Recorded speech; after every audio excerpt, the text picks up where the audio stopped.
Елжан Амантайұлы, қош келдіңіз студиямызға. Саламатсыз.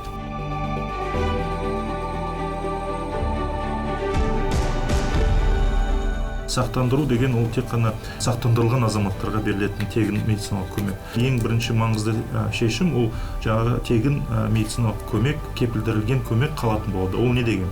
Ол мемлекет тарапынан төлетін жедел жәрдем, бүкіл жедел көліктер, ауруханаға жедел жағдаймен түскен емделу.